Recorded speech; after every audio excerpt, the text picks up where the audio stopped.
situación en Medio Oriente nos preocupa y mucho. La situación en Medio Oriente está llevándose las cámaras y la visión de todo el mundo. Y vamos a hablar con un argentino que vive en una ciudad cercana a Tel Aviv en este momento, porque el ascenso de la violencia se ha visto en las últimas horas. Está con nosotros Daniel Mames. ¿Qué tal, Daniel? Andrés Canepa te saluda aquí en Buen Día, Rosario. ¿Cómo estás? ¿Qué tal, Andrés? ¿Cómo estás? Muy buenos días para ustedes, buenas tardes para nosotros. Bueno, en este momento al aire libre te veo ahí. Por ahora tranquilo, Sí, ¿no? sí, sí.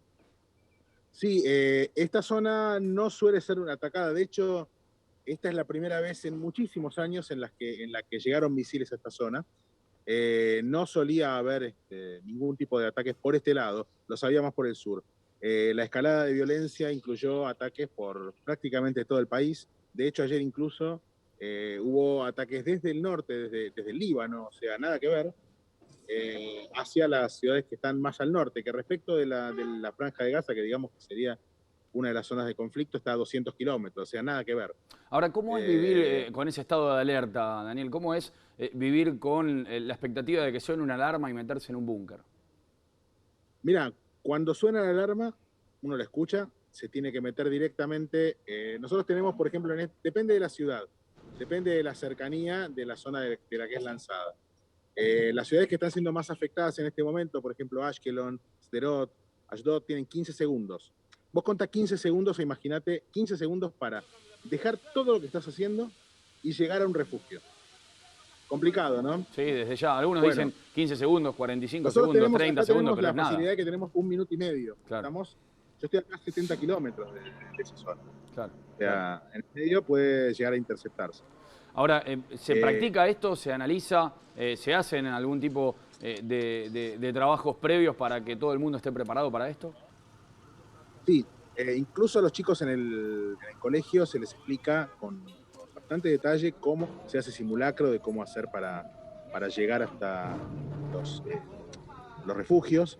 Las escuelas también tienen, todos los edificios casi, tienen, por ley tienen que tener en todos los edificios al menos un refugio. Donde no, hay edificios más nuevos que tiene cada departamento una habitación preparada para eso. Claro, claro. O sea, está muy, muy preparado el tema, está muy, muy a resguardo. Y aparte está la enorme ventaja que hace unos años no existía, que es que el Estado desarrolló lo que se conoce como cúpula de hierro. ¿En qué consiste esto?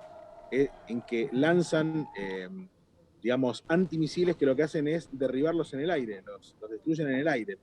La gran mayoría de los misiles que fueron lanzados fueron interceptados, muchos otros cayeron o en zonas no pobladas o en edificios que fueron destruidos. Claro. Se conoce el caso de murió un chico de 5 años, increíble la situación. Estaba en el refugio, pero la ventana no estaba herméticamente cerrada. Entonces, bueno, eso le causó la muerte a este pobre chico de 5 años en la ciudad de Sderot, ¿Se que calcula está a cuántas son las unos víctimas fatales hasta 7 acá? kilómetros más o menos de la Franja de Gaza. Daniel, ¿se calculan cuáles son las víctimas fatales hasta acá en este ascenso de la violencia? No, en realidad no vengo siguiendo ese tema porque se las menciona todos los días, se menciona los nombres de las personas que han fallecido, pero el tema es que también hay heridos de gravedad, y cuando un herido de gravedad lamentablemente fallece, no tenemos yo no tengo ese dato, yo no lo estoy siguiendo. Obviamente debe estar, y por desgracia, bueno, hay muchos del lado de Gaza, porque también hay otro inconveniente del que se habla poco.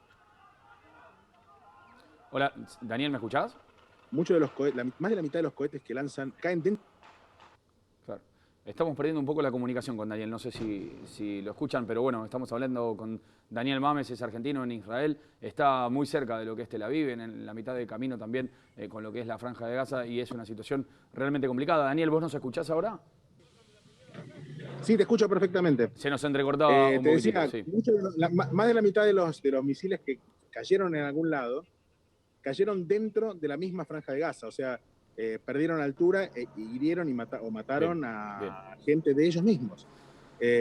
Muchos otros atravesaron el espacio aéreo israelí y cayeron dentro de, bien. dentro de ciudades israelíes o a campo abierto. Daniel, hay una situación que tiene que Lamentablemente ver han con el sido avance casi de... 2.000 ya, más de Sí. 2.000 misiles lanzados en las últimas los últimos 5 días. Daniel, hay una situación de un avance territorial ya del Estado de Israel hacia la Franja de Gaza por territorio intentando frenar, ¿no?, el envío de misiles. ¿Qué se sabe al respecto? Se está hablando de que han entrado por tierra para tratar de neutralizar el armamento que tienen en Gaza. Es algo necesario porque se puede llegar a atacar desde la infantería, desde la vía aérea, pero sin la parte de infantería es prácticamente imposible dominar determinadas cuestiones.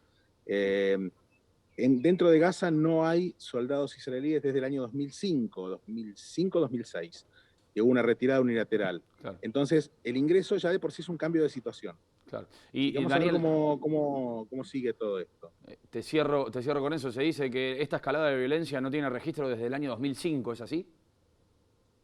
Yo diría desde el 2014. O sea, el problema principal que hay en este momento no solamente es la violencia entre la Franja de Gaza e Israel, sino también dentro de varias ciudades de Israel donde hay pobladores árabes y pobladores judíos. Claro. Y hay conflictos bastante grandes entre los que son vecinos. O sea, es una situación muy problemática la que se está viviendo. Esa me preocupa mucho más que la otra, porque cuando la violencia es interna y dentro de ciudadanos del mismo país ya es más difícil y es una situación de un control mucho más complicado. Hay varias ciudades que quedaron en toque de queda, como por ejemplo Lod. Hay otras ciudades donde se produjeron hechos como quemas de casas o quemas de sinagogas, por ejemplo, en Ramle o en Bat Yam también hubo incidentes, tratando de recordar, en Aco. Hubo muchas situaciones de este tipo y bueno, lo que se trata es que se frene esto. Y hay una situación también política de los dos lados, de los dos lados de la frontera, del lado de lo que sería la autoridad palestina. Iban a llamar a elecciones por primera vez en 16 años y las suspendieron. Y esto también es parte del desencadenante de la Bien. Daniel, te dejo un abrazo grande, muchísimas gracias por este contacto. Situación. Por el lado de Bueno, se nos cortó la comunicación, estábamos hablando con Daniel. Le agradecemos, por supuesto, desde allí, desde lo que son las calles, viendo esta escalada de violencia allí en Medio Oriente. Esto es en vivo, lo que están viendo, esto es en vivo, atravesando la frontera del Estado de Israel por tierra para llegar a la Franja de Gaza por tierra y desarticular el armamento que está en estos momentos ocasionando la escalada de violencia. Estos misiles que estamos viendo con el escudo de hierro que tiene Israel, generando prácticamente como fuegos de artificio en el aire, son cohetes que destruyen los cohetes que vienen para el Estado de Israel. Están intentando desarticularlo por tierra desde anoche.